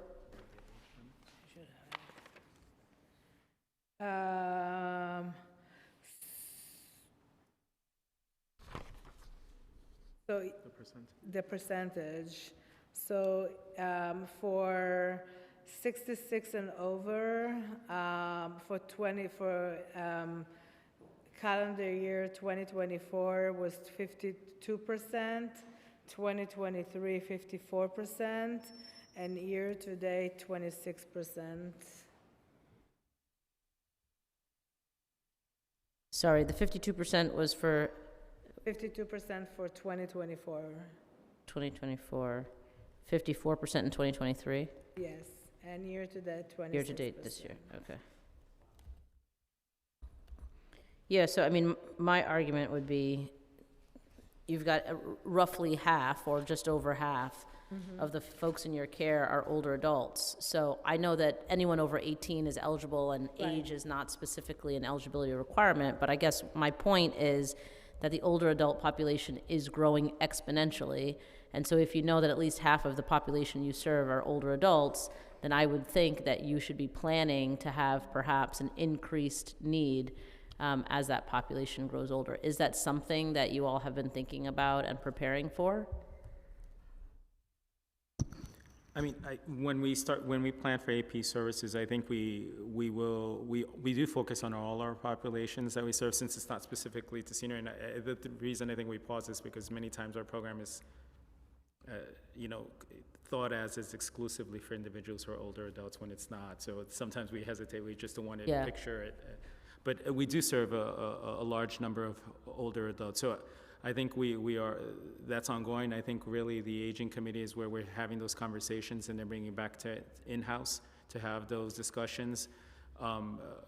But as we spoke with Councilmember Lee, we want to have that across the board, because we want to make sure we don't duplicate services, particularly with aging, DOH, MHO.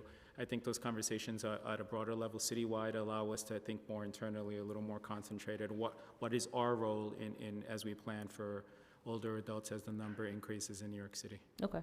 And also to add to what Chief Rojas just stated, our services that we provide in-house are limited to financial management and a few other services. Most of the services that we provide to the APS client and oversee are from other entities, and that's why the collaboration with other community-based organizations, the Aging Cabinet, the New York City Elder Abuse Center, those collaborations are extremely important, especially in planning for the increase of the aging population.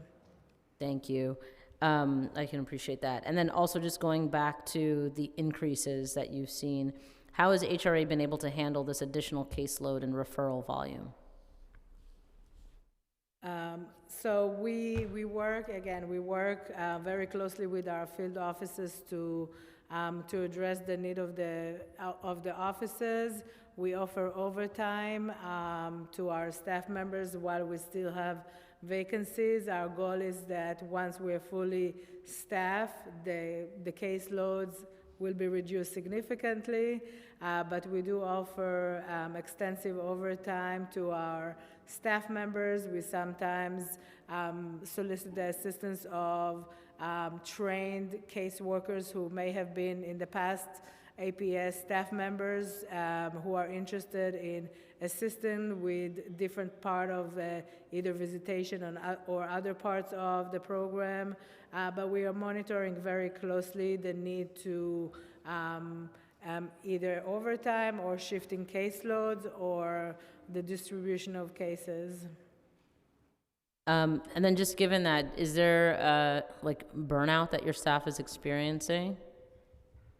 case management staff specifically?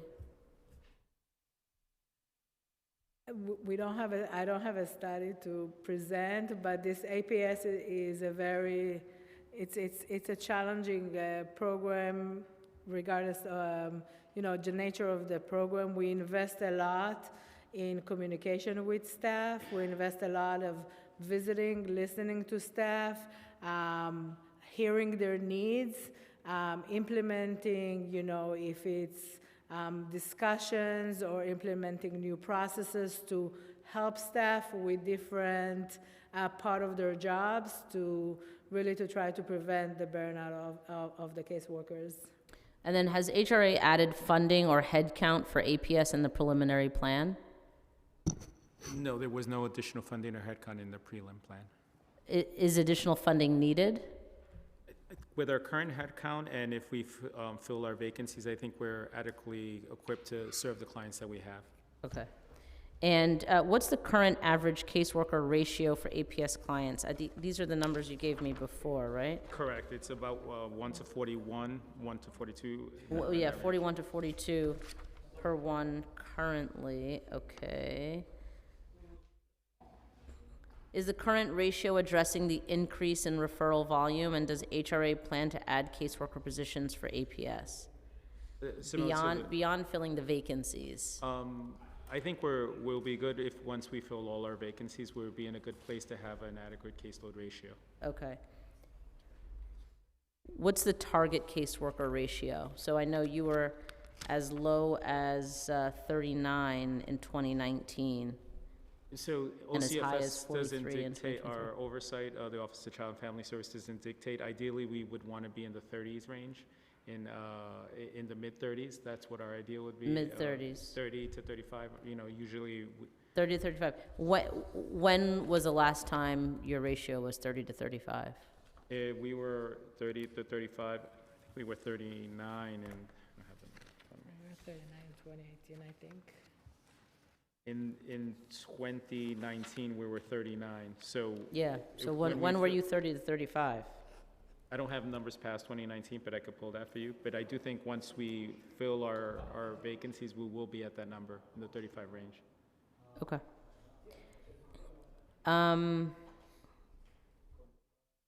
Could you provide information on the total headcount that relates to case management for fiscal 2025? That was the 80?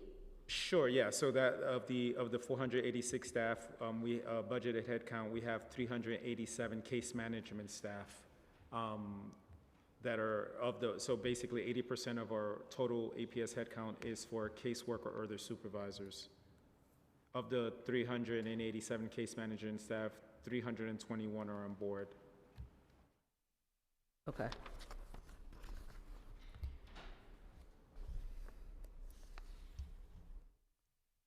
The PMMR stated that in the first 4 months of fiscal 2025, the average number of days to initiate home attendant and housekeeper services for HRA clients was 44 days. This is a 51.7% increase from the same period last year. What is the reason for such a drastic increase in the average wait time for APS clients, and what's being done to address this?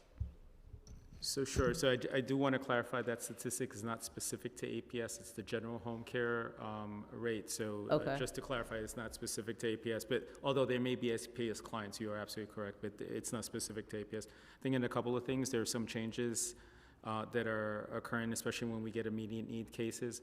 First, the New York State Department of Health, who is oversight for Medicaid and home care services, they introduced a new process. It's called the independent assessor. So for HRA cases, when we're initiating home care, we would do the assessment, but now the process goes through a third-party vendor contracted with the state. So the third-party contract with the state does the assessment, then it gets referred to us.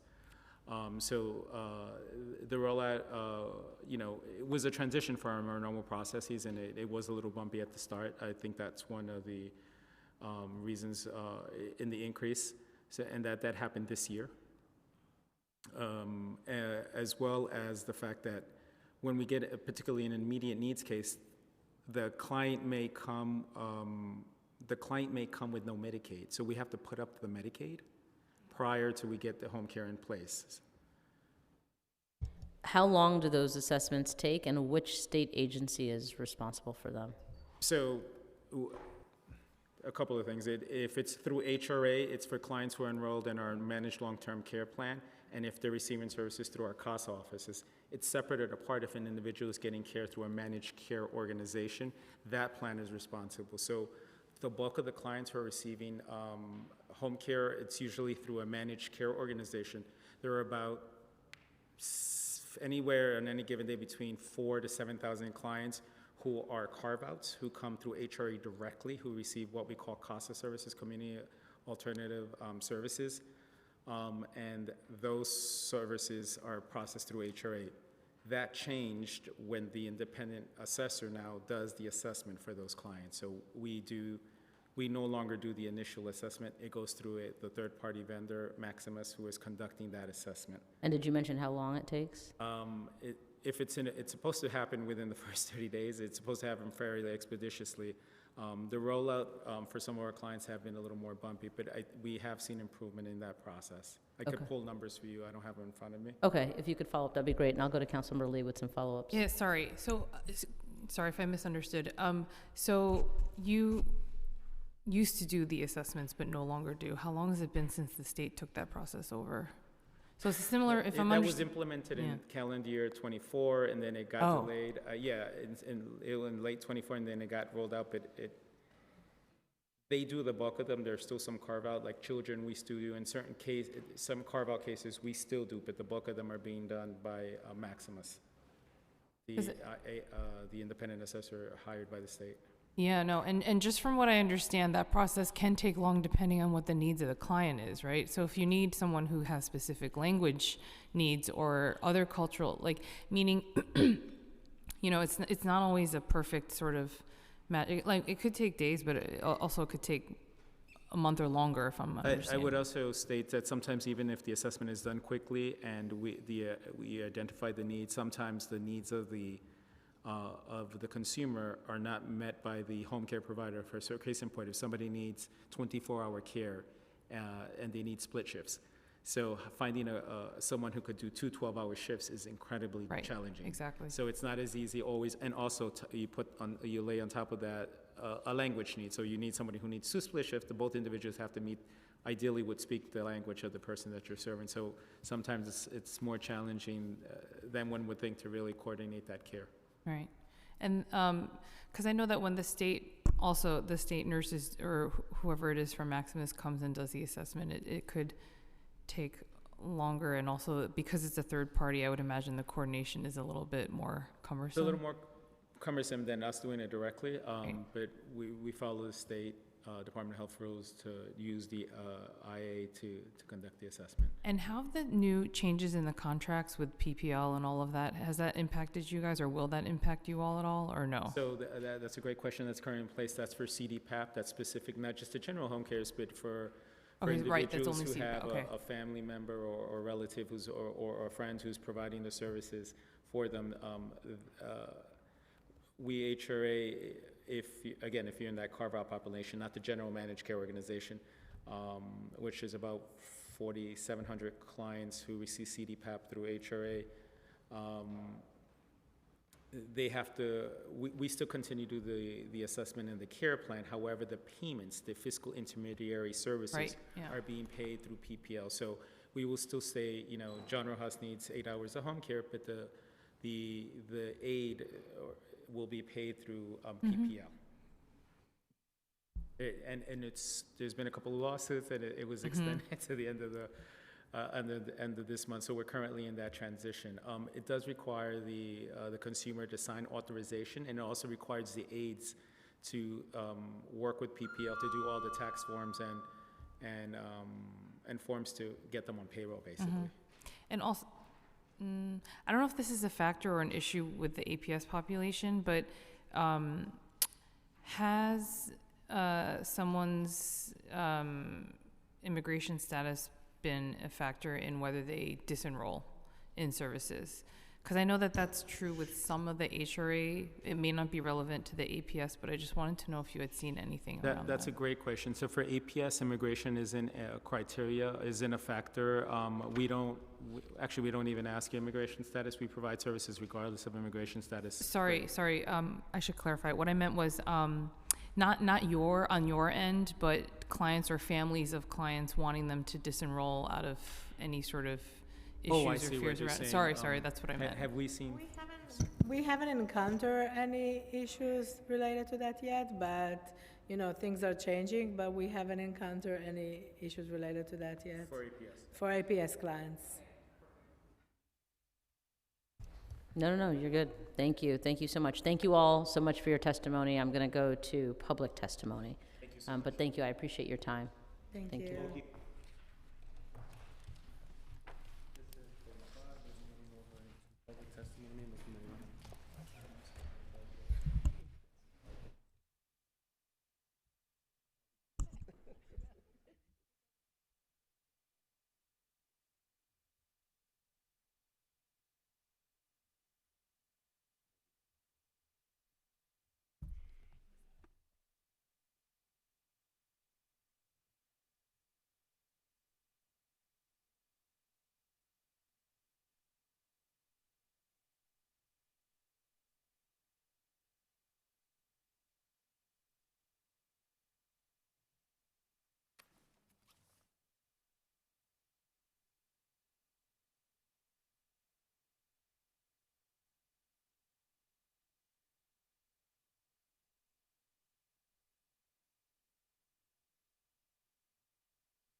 I now open the hearing for public testimony. I remind members of the public that this is a government proceeding and that decorum shall be observed at all times. As such, members of the public shall remain silent at all times. The witness table is reserved for people who wish to testify. No video recording or photography is allowed from the witness table.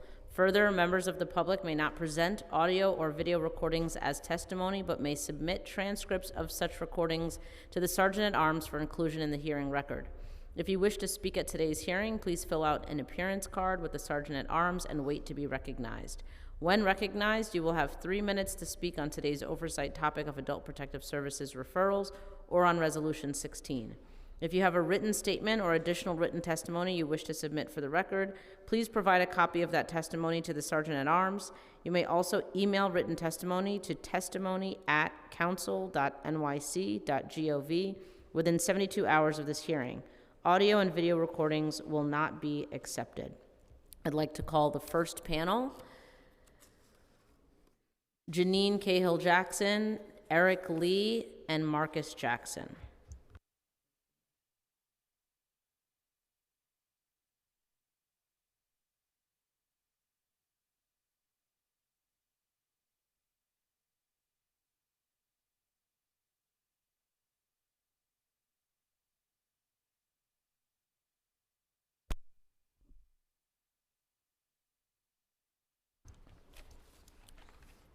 We can start with Janine and then go down the line.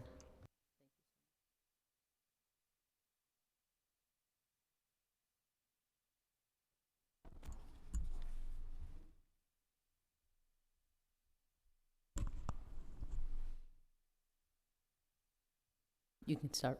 Okay, thank you. Good morning, Councilmember Hudson and members of the committee. I'm Janine Cahill-Jackson, the Director of Elder Law with the Legal Aid Society. Our clients are often in need of adult protective services assistance to prevent their eviction and remain in the community.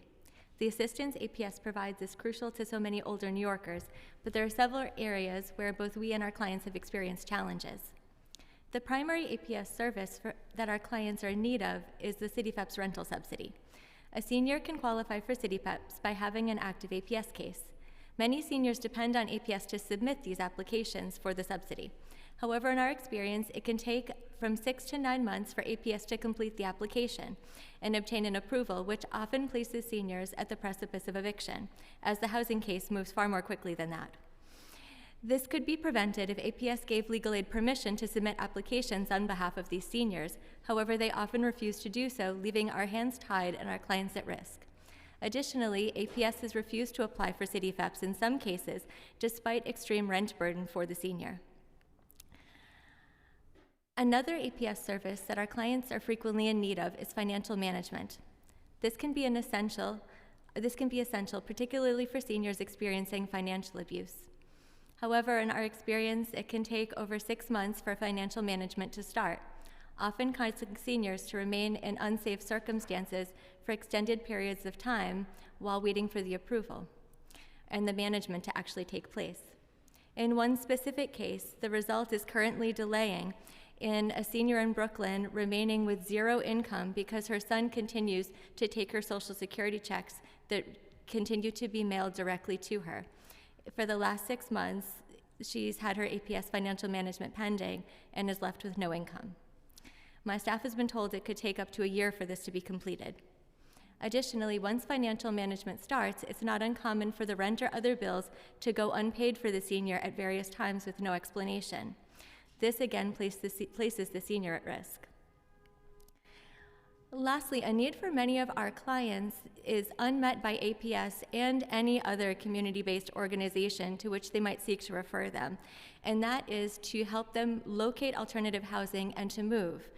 Specifically, APS may approve someone for a CDFEPS voucher, they have the moving voucher, and then are left with no assistance to locate this other apartment that they might need to move to.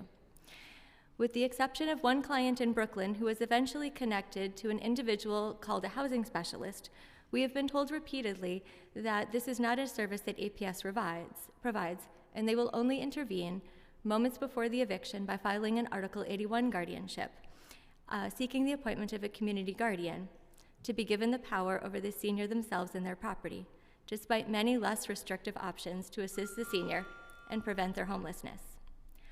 If I may continue, I just had 2 brief additional points. Sure. Thank you.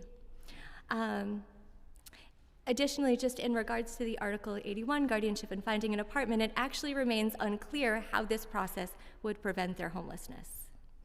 And these cases I refer to are still underway with our office. I just had 2 brief points to address testimony that was given before. APS did testify that they'll make referrals to other organizations and try to connect when they identify the seniors not eligible for CDFEPs through them. However, there are no other organizations that either find housing or provide a different subsidy. So if they don't have a history of homelessness and they're not a veteran and they don't qualify for APS, their options are waiting on a decade-long NYCHA waiting list if it happens to be open, and waiting for a Section 8 waiting list to be open, and perhaps a housing lottery. So the approval for APS services for clients that are in need of a housing subsidy and often in need of other things is really crucial and not met by any others, unfortunately. Additionally, Councilmember Ayala raised a point I wanted to address a little further regarding the recertification for CDFEPs and SNAP. In our experience, and it's my understanding that APS, if they have just ongoing APS case management services, not a more restrictive community guardian through the Article 81 process, that APS does not do recertifications for CDFEPs, SNAP, or public assistance, even if they initially helped the senior enroll. Thank you very much for your time, and we'll also be submitting written testimony. Thank you. Thank you so much.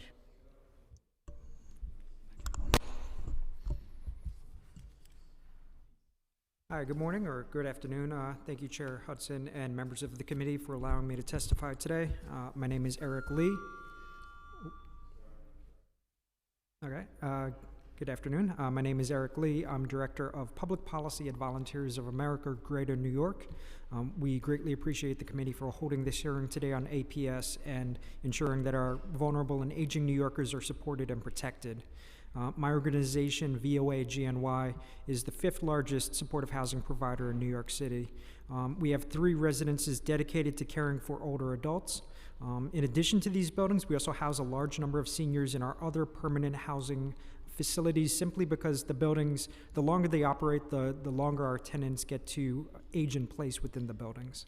And given that while these buildings have some supportive housing services supportive services in place, the buildings were not initially designed for seniors when we created them or stood them up.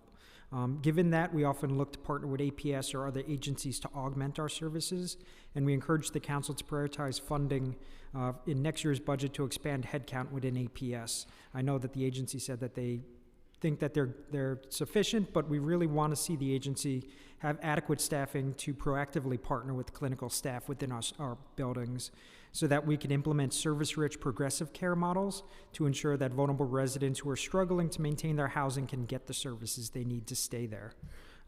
It can be extremely challenging currently to secure APS services for supportive housing residents. APS frequently does not open a case when the resident first does not answer the door or if they refuse care within the first conversation with the APS worker. Rather than the APS worker taking the time to fully assess the circumstances and the ability of the client to make decisions to maintain their housing. Even if our clinical staff make the case that APS does need to intervene, we have had cases denied.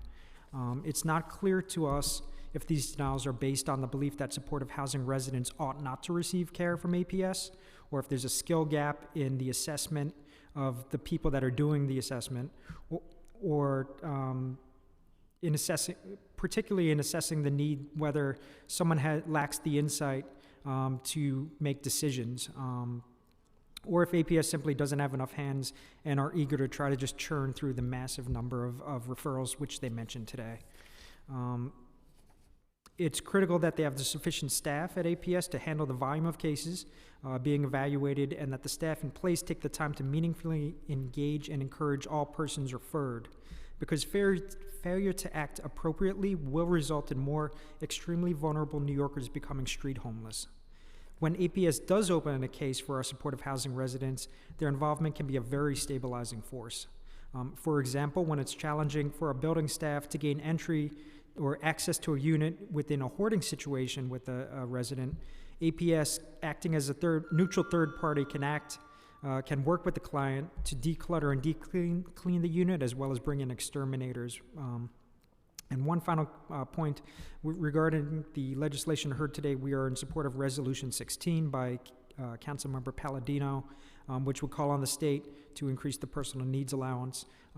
We work with a number of veterans as well as other people within institutional settings, and this would definitely help them to have more money in their pockets. Thank you. Thank you so much.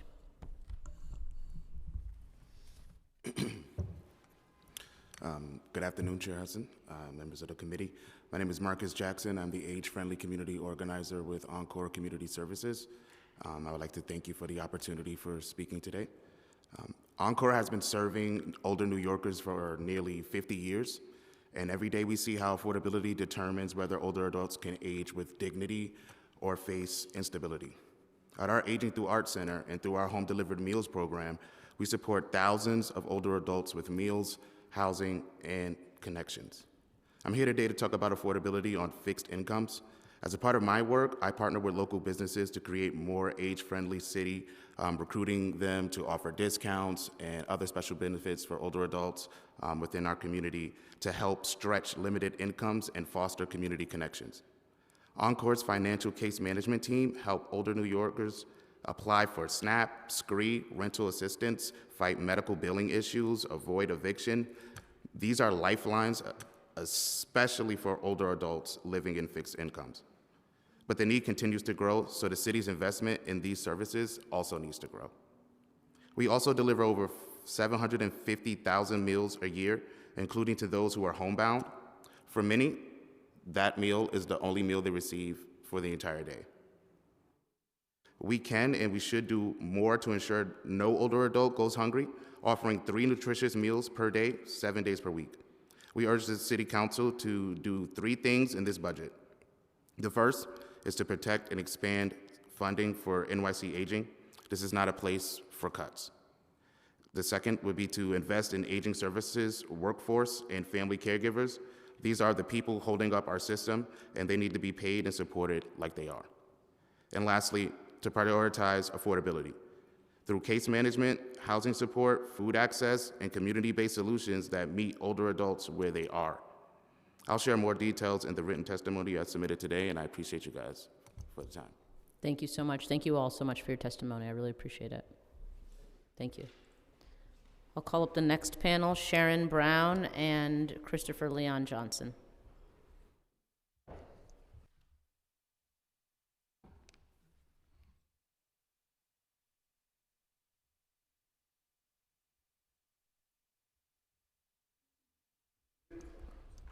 We'll start with you, Sharon. Hello, my name is Sharon Brown. Before I begin, remember Israel, release the hostages, let Yahweh's people go, defend Israel. Okay, the Adult Protective Services needs to respond quickly when they're dealing with seniors. These situations are very important. They need to meet with people who call and are referred promptly. There is a problem with them meeting with them when they're calling. Seniors facing eviction should be prioritized and moved to the top of the list of what APS does. They should help seniors get lawyers that will help stop eviction and cure the initial problems and abuses that cause the evictions. Instead of them looking for the Article 81s and trying to get guardianships, they need to cure what the problem was in the first place. Not that there's some kind of problem with the senior that they can't handle themselves. Many a times they're being abused by their landlords or whoever they are living with, and they need to either get out of the situation or the person be removed. Some of the landlords need to be removed as owners of these buildings, and APS needs to help out the seniors, and they should look for home ownership for seniors, vehicle ownership for senior, business ownerships, instead of trying to put them into guardianship. Many of them are well capable of taking care of themselves. They are in abusive situations. So we need APS to protect them and not just try to put them into guardianships. Thank you. Next. Yeah, hello, my name is Christopher Leon Johnson. My first question to this committee is, I want to know why the speaker or whoever does the committee council, why he didn't add the committee on mental health to this committee, because when it comes to adult protective services, it defines when a person who has a serious mental health issue is in risk too. I understand there's a lot of physical, but people who have mental health issues, like serious mental health issues like schizophrenia and psychosis, they are eligible for adult protective services too. So I want to know from the committee council, can he add because she was here today, Mrs. Linda Lee, who's the chair of the aging committee, can you make this a joint committee? This should be a joint committee instead of just like one standing alone committee. There should be a joint committee with aging and the committee of mental health instead of just aging. Let me keep this 100% that, let me say this right now, that look, the city needs to recognize all mental health issues as mental health issues that just recognize as the serious ones. Why does a person have to have like schizophrenia or a major mental health issue to be eligible for all these services in the city? There's people who have like what they call the DB5 as like not that serious mental health issues, like bipolar disorder. They're not eligible to get the same services as the people who have schizophrenia and psychosis. So what needs to start happening more, I know this is more federal, that the city council need to start advocating, need to tell the federal government to change and with the help of Board of Social Security to define the lower level mental health diagnosis as serious mental health diagnosis, because we have a big mental health problem in the city of New York, and these people, they need the same amount of help as the people who are diagnosed with the major serious mental health issues, especially schizophrenia and psychosis. Until this happens, nothing's going to change here. I think right now in 2025, mental health needs to be a priority in the city council.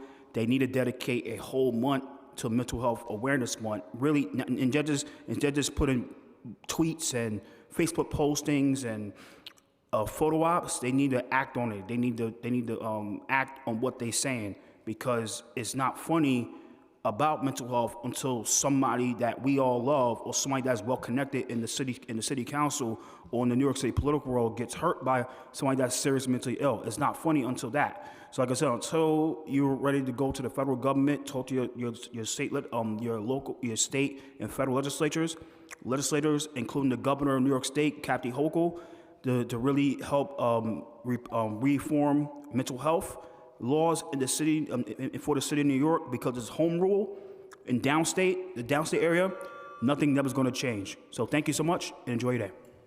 Thank you both for your testimony. Thank you to everyone who has testified today, and thank you again to the administration. I'd like to call 3 names from Zoom. Reverend Dr. John Udukan. You may begin.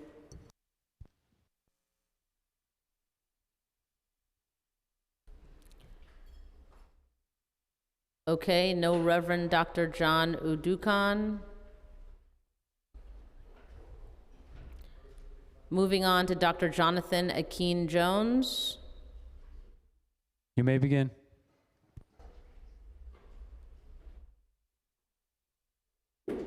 Dr. Jonathan Akeem Jones.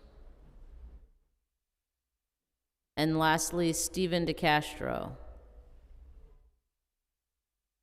You may begin.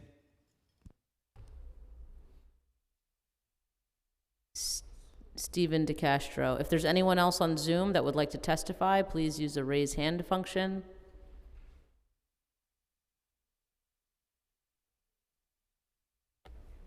Seeing no hands. Again, I'd like to thank everyone for testifying today. This is an important topic that we were able to get some more information from the administration on, and I look forward to receiving additional information from them in their follow-ups. Thanks again to everyone who joined us today, and this meeting is now adjourned.